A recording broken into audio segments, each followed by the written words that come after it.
The sharp, ringing crack of a bronze chisel striking solid limestone echoes down the suffocating darkness of the long corridor, followed instantly by a heavy, exhausted silence. Deep underground, in the desolate and sun-baked canyon known to the world as the Valley of the Kings, the air is thick enough to chew. It is choked with white limestone dust and the acrid, heavy black smoke drifting from flickering castor oil lamps. Bach, a master draftsman tasked with the most sacred duty in the empire, wipes a thick paste of sweat and grit from his stinging eyes.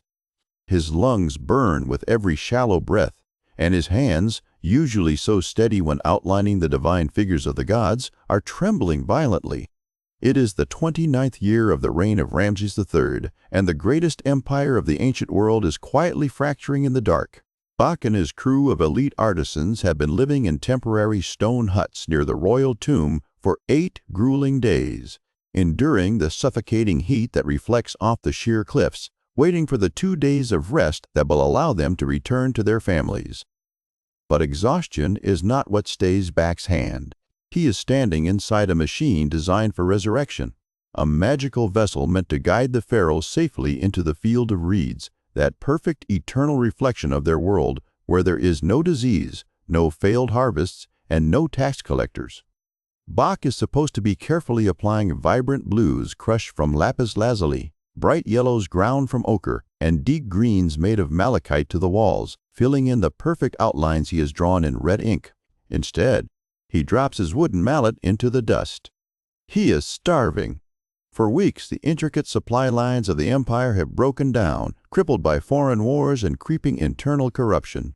The grain rations owed to the tomb builders have not arrived. The men are hungry, their families are suffering, and the cosmic balance of the universe is unraveling. To understand how a missing delivery of grain could bring the construction of a god-king's tomb to a sudden, terrifying halt, one must look far beyond the hidden valley, past the imposing mortuary temples, and out toward the endless sun-drenched fields of the river valley. The story of this empire is not truly written in gold or carved into monumental stone. It is written in the mud.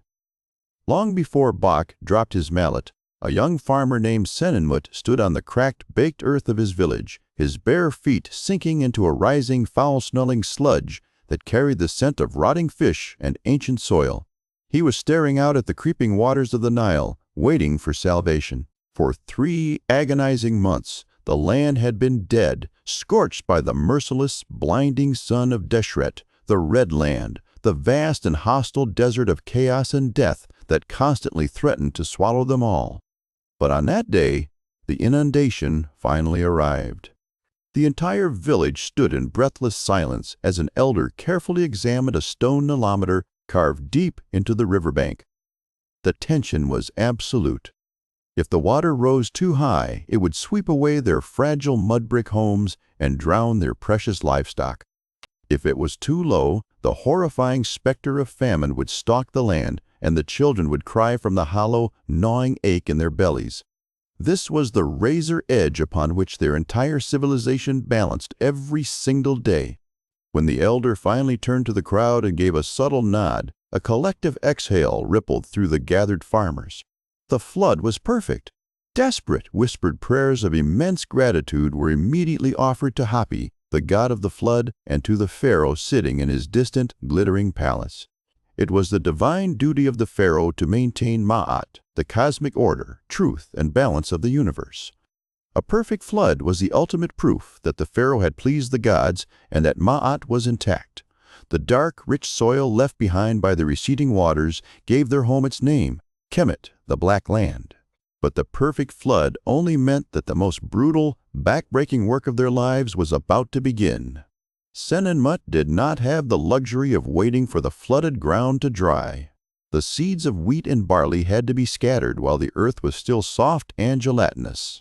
Wearing nothing but a simple linen kilt, his skin burned a deep, dark brown by the relentless sun, Senenmut worked from the first light of dawn until the sun disappeared below the western horizon. He was not a slave, despite the false tales and later legends that would claim this empire was built by armies of whip-driven captives. He was a free citizen, a tenant farmer working a plot of land owned by a massive local temple. But freedom in this ancient world offered no leisure. It demanded relentless, agonizing physical exertion to protect the newly scattered seeds from the massive dart flocks of birds that blotted out the sky. Senenmut and the other men drove herds of cattle and squealing pigs directly across the muddy fields, forcing the animals to trample the life-giving seeds deep into the wet earth. As the weeks passed and the heat began to build, baking the precious moisture out of the ground, Senenmut's battle shifted from planting to watering. He spent endless hours operating a shadoof, a simple but physically demanding device consisting of a long wooden pole balanced on a pivot, with a leather bucket on one end and a heavy clay weight on the other. He pulled the bucket down into the irrigation canals, let the counterweight lift the water, and swung it over to pour onto the higher drying ground. His hands grew thick with hard calluses, his back ached with a dull, constant fire, and his eyes never stopped scanning the tall reeds swaying at the water's edge. The river was their mother and their god, but it was also a ruthless killer. Massive, heavily armored crocodiles lurked perfectly camouflaged in the shallows, waiting to drag a careless farmer into the depths. Even more terrifying were the hippopotamuses, highly aggressive and fiercely territorial beasts that could erupt from the water without warning, trampling a year's worth of crops into the mud in a matter of minutes, or crushing a grown man's torso in half with a single, devastating bite. While Senenmut waged his daily war in the fields to pull life from the mud, the true heart of the Egyptian economy and the foundation of their society beat steadily inside the surprisingly cool walls of their mud brick home. Here, Senenmut's wife, Merit, managed the estate with a level of authority and independence that would not be seen again in most of the world for thousands of years. Merit was not the property of her husband. Under the strict laws of the land, she was his absolute equal. She possessed the right to own her own land. She could run her own independent business. She could testify in the courts of law, and if Senenmut ever mistreated her, she had the legal power to initiate a divorce and take back every piece of the dowry she had brought into their marriage. Merit's days were a masterclass in industry and survival, dominated by the two most critical tasks of the ancient household, the baking of bread and the brewing of beer. In a society entirely devoid of coined money, bread and beer were not merely food and drink, they were literal currency. They were the foundation of trade. Wages for laborers were paid in them, taxes to the state were collected in them, and the daily offerings to the gods in the great temples were made with them. Merit spent hours every single day kneeling on the hard floor, pushing a heavy grinding stone back and forth across a flat saddle quern to grind coarse emmer wheat into flour. It was exhausting, repetitive work that took a severe physical toll on her joints over the years. Worse still, the inevitable friction of the stones meant that tiny, invisible pieces of grit constantly mixed into the flour. This stone grit baked into the heavy, dense loaves of bread, slowly wearing down the teeth of every single person in the empire, from the lowest dirt-stained farmer to the divine Pharaoh himself. This constant grinding led to severe, agonizing dental abscesses that could easily turn fatal in a world without advanced surgery. But the grain Merit ground was destined for more than just bread. It was the vital ingredient for the thick, cloudy, porridge-like brew that fueled the entire civilization. Egyptian beer was nothing like the clear, bubbling drinks of other lands and times. Merit took half-baked loaves of bread, crumbled them into large clay jars filled with water, added handfuls of sweet dates, and introduced wild yeast to begin the fermentation process. The resulting liquid was rich in essential calories, vitamins, and minerals. It was so thick with floating chaff and remnants of grain that it often had to be consumed through a specially crafted wooden or reed straw just to filter out the debris. Every person in a household drank it, the men, the women, and the children. It was far safer to drink than the raw water hauled from the river, and it provided the massive bursts of energy required to survive the grueling, endless labor under the punishing sun. Yet, the fragile peace of their household was constantly threatened by the terrifying realities of ancient life. Life expectancy was shockingly low, and infant mortality was a devastating, ever-present shadow. A simple infection from a minor cut in the fields could easily become a death sentence. When practical medicine failed, the people turned to powerful magic, blending the two seamlessly. The Egyptians were brilliant observers of human anatomy, a knowledge gained largely through the sacred process of mummification. Their doctors knew exactly how to set broken bones, how to skillfully stitch deep wounds, and how to apply raw honey as a natural, highly effective antibacterial ointment to prevent rot. But when Merritt's youngest child suddenly fell ill with a burning fever, she did not rely on medicine alone. She administered a tea made from willow bark, a natural source of the soothing essence that breaks a fever, but she also moved to attack the invisible demons she believed were causing the sickness. She brought out a magical, intricately carved ivory wand, decorated with the fearsome protective faces of deities. She invoked Bes, a fierce dwarf god who frightened away evil spirits with his terrifying visage, and Tawer, a powerful hippopotamus goddess who fiercely protected mothers and their vulnerable children. Merritt drew a protective circle around the child's sleeping mat and chanted ancient incantations, threatening the demon of sickness and demanding it leave her home. The sheer volume of these protective amulets and spells hidden in their homes spoke to a deep, desperate love for their families and a constant, terrifying underlying fear of loss. If the child survived, and if the crop survived the hippopotamuses and the sun, a new and entirely different kind of tension would grip the village as the harvest season finally approached. The scribes were coming. Long before they appeared, Senenmut could hear the rhythmic, intimidating thumping of the tax collector's wooden walking sticks hitting the hard-baked earth of the path. A slow procession of well-fed men, dressed in pristine, perfectly pleated white linen, arrived at the edge of his fields, flanked by heavily armed guards carrying thick wooden batons. At the head of this terrifying group was Amenhotep, a mid-level scribe representing the vast granaries of the local temple. While Senenmut's hands were rough, scarred, and permanently stained with mud, Amenhotep's hands were soft, his delicate fingers stained only with the black and red soot ink of his profession. Amenhotep unrolled a long, crisp papyrus scroll, his eyes coldly scanning the endless, neat rows of hieratic script, the cursive, everyday writing used for the vast administration of the empire. Scribes like Amenhotep were the absolute glue that held the civilization together. They were the accountants who tracked the grain, the lawyers who settled the disputes, the engineers who designed the canals, and the managers who directed the labor. To become a scribe was to escape the brutal, agonizing labor of the fields. A famous text used to train young boys in the schools, known as the Satire of the Trades, bluntly instructed them to love writing more than their own mothers. The text mercilessly mocked the miserable, filthy lives of potters, the burning agony of the smiths, and the back-breaking sorrow of the farmers, boasting proudly that it is the scribe who directs everyone else. Amenhotep gave a sharp flick of his hand, and his men immediately stretched a long, knotted measuring rope across Senenmut's field. They were calculating the exact yield of the harvest to determine the heavy tax owed to the state and the temple. The tension in the air was palpable and thick. If the harvest was calculated fairly, Senenmut would hand over a massive portion of his hard-earned grain, but still retain just enough to feed Merritt and his children.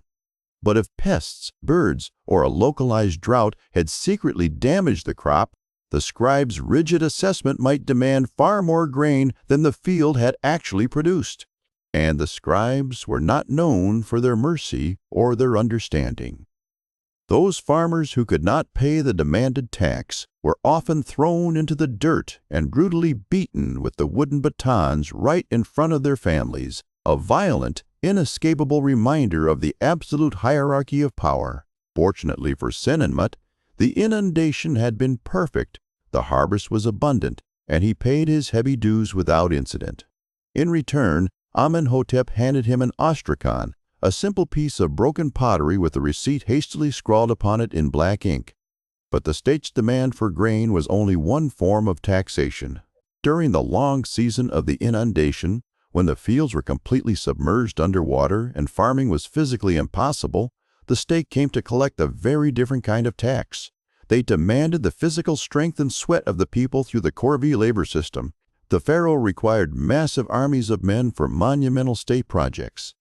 This was how the towering temples were expanded, how the vital irrigation canals were dredged of thick mud, and how the colossal stone monuments were erected, Senenmut could be drafted at any moment, forced to leave his home for weeks to haul massive blocks of stone from the baking quarries or dig deep ditches under the watchful eyes of the overseers.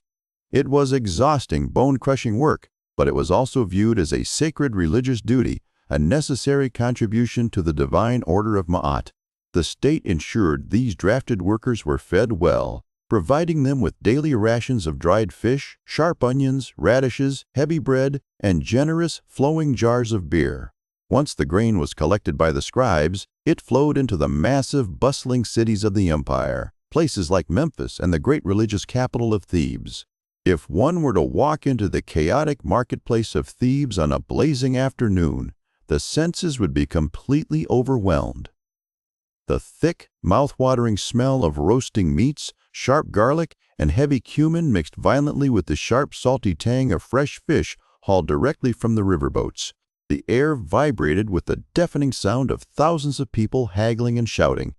Because there was no coined money, every single transaction was a complex, intense negotiation of perceived value. A farmer from the countryside might offer a woven reed mat and a heavy basket of onions in exchange for a sharp copper knife. A skilled carpenter might trade a beautifully carved wooden chair for a live pig and 10 sealed jars of beer. To keep this chaotic system fair, they utilized a standard measure of value known as a deben, a specific, universally agreed upon weight of copper or silver. A healthy cow might be valued at 50 copper deben, while a simple linen tunic might be worth only 5. The buyers and sellers did not actually hand over the copper metal. They merely used the abstract weight to calculate if their trade of goods was mathematically equal. In the deep shadows of the market awnings, the true diversity and immense wealth of the empire were on full display. Dark-skinned Nubian merchants from the deep south of the river traded highly prized exotic goods like smooth ivory, heavy ebony wood, and spotted leopard skins. Traders from the distant Levant arrived on ships, bringing fragrant cedar wood, rich olive oil, and sweet wine sealed in beautifully painted clay jugs. The wealth of the ancient world flowed constantly up and down the highway of the Nile, making these cities vibrant, cosmopolitan hubs of endless commerce and rich culture. But it was precisely this complex, sprawling system of grain, taxes, and trade that had suddenly collapsed in the 29th year of Ramses III, leading to the terrifying moment in the dark corridors of the royal tomb. Far to the south of the bustling markets of Thebes, nestled in a hidden, barren desert canyon, lay the village of Set Ma'at, the place of truth. This was the home of Bach and the elite artisans. The people who lived in this isolated, dusty village were not lowly farmers. They were the absolute masters of their crafts, the stonemasons, painters, and draftsmen tasked with the most secret, sacred job in the entire empire: the cutting and magnificent decoration of the royal tombs in the Valley of the Kings. Because these artisans were highly literate and fiercely aware of their immense value to the pharaoh's eternal soul, they were not mindless drones.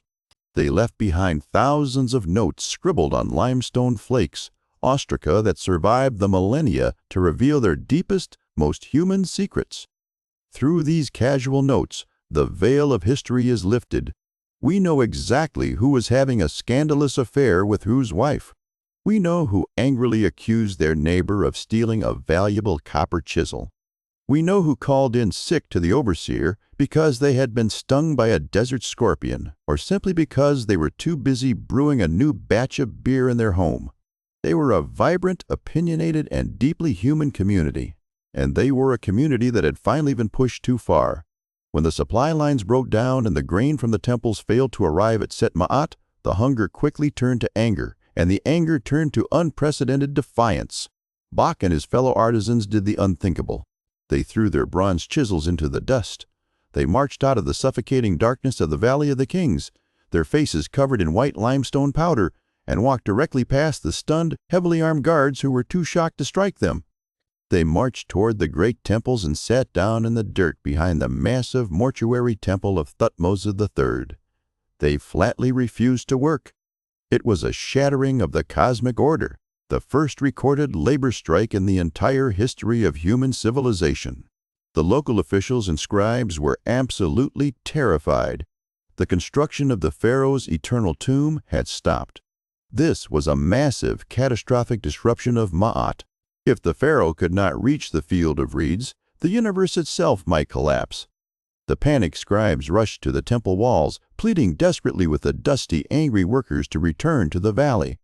But the artisans held their ground, staring down the soft-handed men of the administration.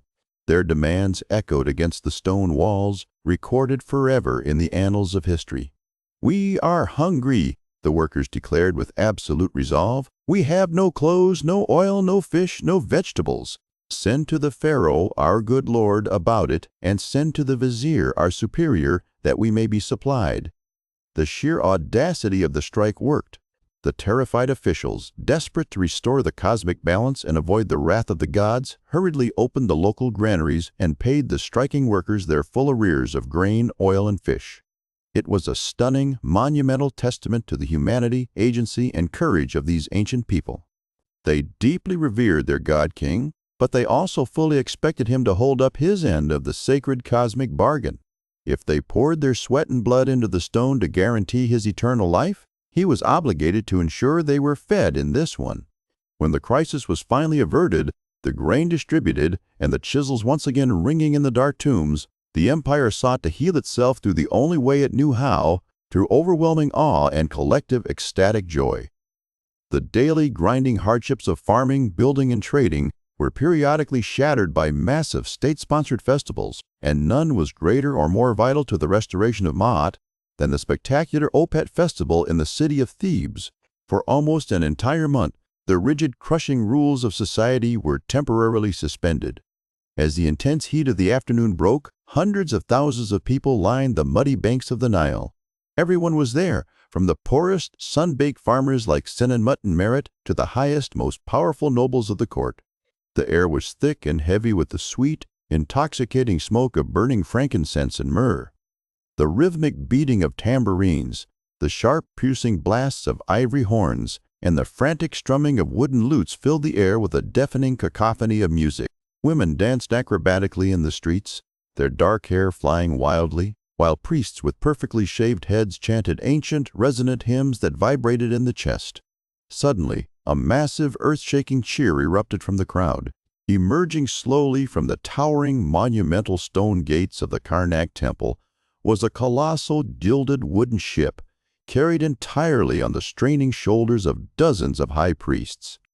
Hidden deep inside a sacred shrine on the deck of the ship was the golden statue of Amun-Ra, the supreme king of the gods. To the people streaming in the streets, this statue was not a mere representation of the divine. They believed with absolute certainty that the living spirit of the god actually resided within the gold. For the vast majority of the Egyptian people, the great temples were strictly forbidden zones. They were not communal places of public worship. They were the private, heavily guarded houses of the gods, accessible only to the ritually pure high priests and the divine pharaoh. The common people could only kneel and pray at the massive outer gates. But during the Opet festival, the god physically came out of his sanctuary to see his people. The gilded ship was carried carefully down to the river's edge and loaded onto an even larger, unimaginably magnificent river barge. The entire vessel was covered in sheets of pure gold leaf that blinded the eye as it caught the afternoon sun. And there, standing proudly on the glittering deck, covered in heavy jewels and wearing the iconic double crown of Upper and Lower Egypt, was the pharaoh himself. He was the living Horus, the sole divine intermediary between the chaotic mortal world and the perfect realm of the gods. When the massive crowd saw him, they threw themselves face first into the dirt, kissing the ground in absolute reverence. But they also cheered with a wild, unbridled, ecstatic joy that echoed across the water.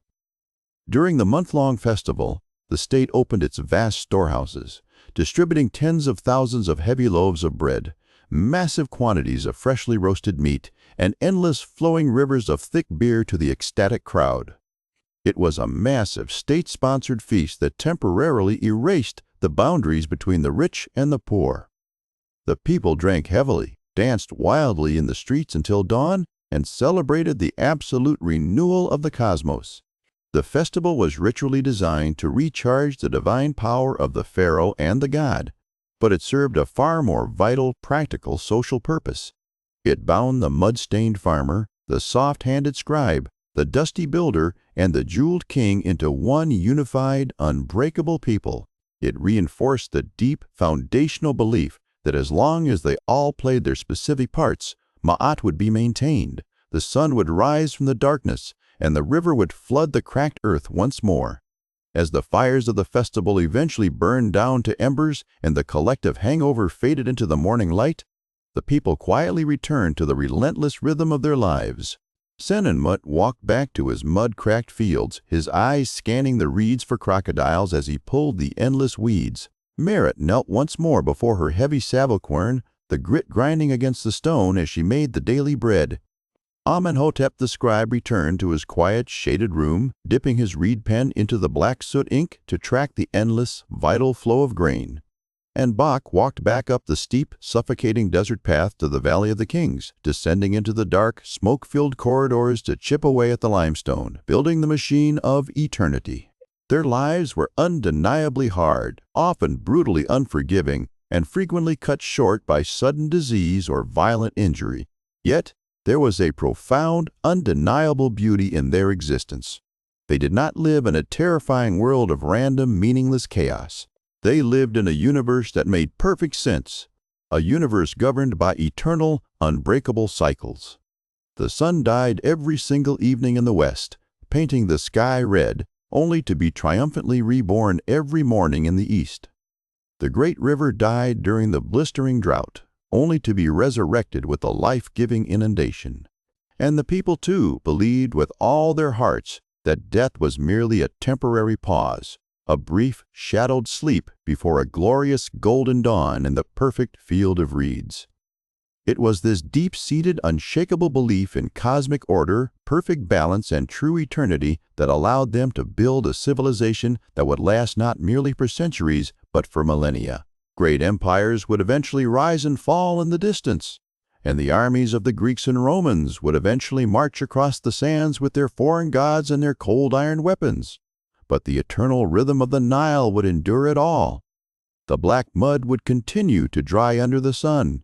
The seeds would continue to be trampled into the earth, and the profound legacy of these extraordinary people, the resilient farmers, the skilled brewers, the meticulous scribes, and the defiant builders, would echo endlessly through the long corridors of history. They stand forever as a towering testament to the enduring, unbreakable power of human resilience and the eternal, beautiful quest for immortality. If you were captivated by this journey into the daily lives, struggles, and triumphs of the ancient Egyptians, please subscribe to the channel for more deep dives into history. Leave a like to support the content and drop a comment below sharing which part of their incredible world surprised you the most. Your engagement helps bring these ancient stories back to life.